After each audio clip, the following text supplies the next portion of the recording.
பாடினவனை விட்டுட்டு ஏன் மறுபடியும் எடுத்து பாடினவனை கைது பண்றீங்க? இப்ப நான் பாடுறேன் என் மேல பேர் போட்டு.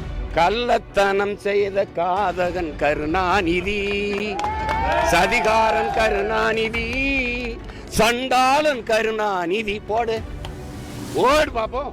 நீ புள்ள பூச்சி பிடிச்சி விளையாடுவா ராஜா? தேலு பாம்பு நட்டுவாக்கிலே பிடிப்பியா?